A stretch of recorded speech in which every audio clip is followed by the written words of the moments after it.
Hello students, 11th standard business max exercise 6.4ல question number 5 பார்க்குறோம்.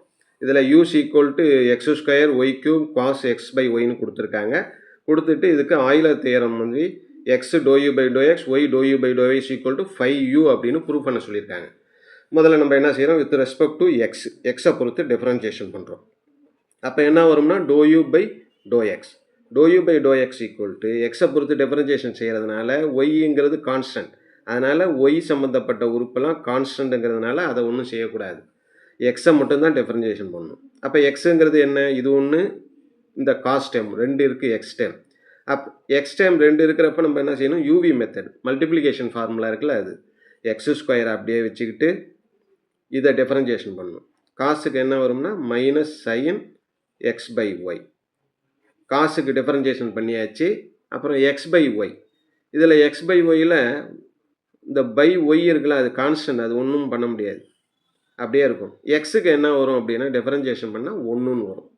இப்போ X square அப்படியே வச்சுக்கிட்டு காஸ் எக்ஸ் பை ஒய்யை டிஃபரன்ஷியேஷன் செஞ்சியாச்சு. ப்ளஸ் காஸ் எக்ஸ் பை ஒய்யை அப்படியே எழுதிக்கிட்டு எக்ஸ் ஸ்கொயரை டிஃபரன்ஷியேஷன் பண்ணோம்னா என்ன கிடைக்கும்னா 2xன்னு வரும். இதை சிம்பிளிஃபை பண்ண வேண்டியதான். இதை சுருக்கணும்னா நமக்கு அடுத்த கட்டத்துக்கு போகலாம். இப்போ ஒய் பவர் 3 உள்ளார என்ன இருக்குது, இந்த எக்ஸ் ஸ்கொயர் பை ஒய், அப்புறமேலுக்கு இந்த மைனஸை முன்னாடி கொண்டு வந்துடும், சைன் எக்ஸ் பை ஒய், அப்புறம் இந்த இடத்துல வந்து ப்ளஸ்ஸு இந்த 2x காசு எக்ஸ் பை ஒய் அப்படின்னு இருக்குது. இப்போ இதுக்கு அடுத்தது இன்னும் ஒரே ஒரு ஸ்டெப் மட்டும், இந்த ஒய் பவர் 3 உள்ளார கொண்டு போவோம். அப்போ என்ன ஆகும் அப்படின்னா, ஏற்கனவே எக்ஸ் ஸ்கொயர் ஒய் பவர் 3 உள்ளார போனால் ஒரு ஒய் கேன்சல் ஆகிடும். அப்போ ஒய் பவர் 3 என்ன ஆகிடும், ஒய் ஸ்கொயர்னு ஆகிடும். ஒய் ஸ்கொயர்னு ஆனால் சைன் எக்ஸ் பை ஒய், அப்புறமேலுக்கு ப்ளஸ் இந்த ஒய் கியூபால் இதை மல்டிப்ளை பண்ணுறப்ப 2x y cube cos x by y அப்படின்னு வரும். இது வந்து எதோட மதிப்புனா டோ யூ பை டோ எக்ஸோட மதிப்பு. எக்ஸை பொறுத்து டிஃபரன்ஷியேஷன் பண்ணியிருக்கோம் வித் ரெஸ்பெக்ட் டு எக்ஸு.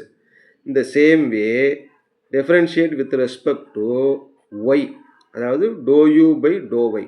அப்போ ஒய்யை பொறுத்து டிஃபரன்ஷியேஷன் பண்ணும்போது என்ன வரும் பாருங்கள், அப்போ வந்து எக்ஸுங்கிறது கான்ஸ்டன்ட், அதனால் எக்ஸ் ஸ்கொயர் அப்படியே இருக்கும், அதை ஒன்றும் செய்யக்கூடாது. மீதி இருக்கிறத மட்டும்தான், இந்த ரெண்டுத்தையும் தான் UV method multiplication formula.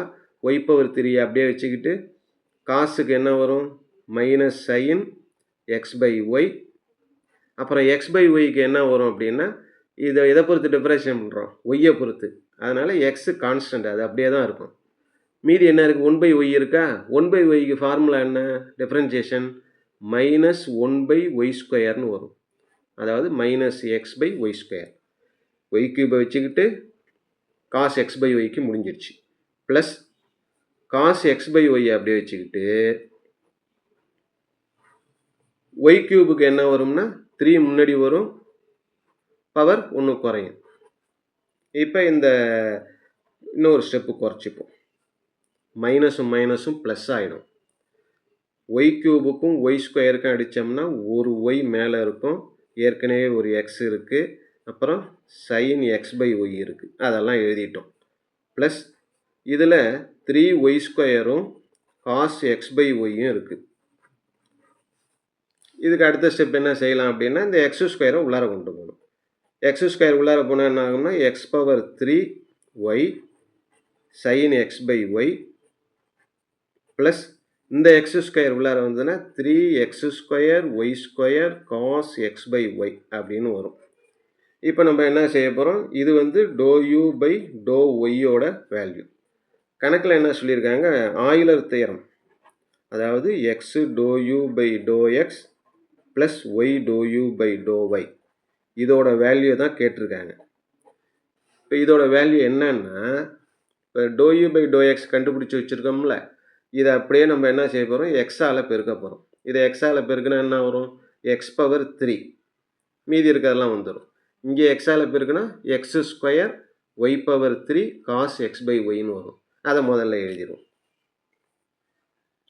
Minus X power 3, நல்லா கவனிச்சு, x power 3 y square sine x by y plus 2x square y power 3 cos x by y plus y to u by to y. To u by doe ஒய்ங்கிறது இதோ இருக்குது. இதை எதால் பெருக்கிறோம்? ஒய்யால் பெருக்கிறோம். இப்போ இதை ஒய்யால் பெருக்கணும் என்ன வரும்?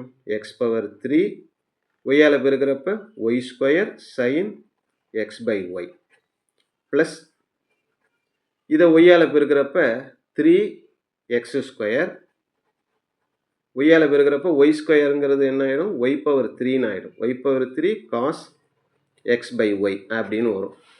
இப்போ இதுக்கு அடுத்த ஸ்டெப்பில் இந்த ரெண்டும் கேன்சல் ஆகிடும்.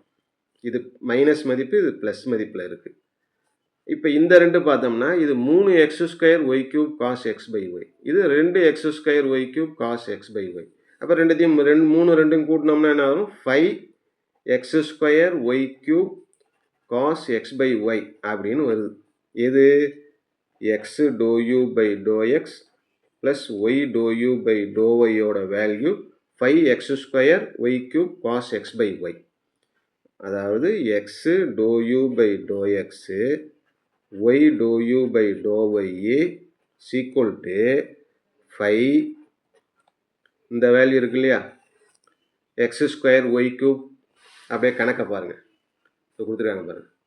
X square y cube cos x by ஒய்ங்கிறது என்ன? யூ. அதனால் இதுக்கு பதிலாக இதை என்னன்னு எழுதிடுறோம்? யூன்னு எழுதிடுறோம். இதை தான் கணக்கில் ப்ரூவ் பண்ண சொல்லியிருக்காங்க. ப்ரூவ் பண்ணியாச்சு, அவ்வளோதான். ஓகே.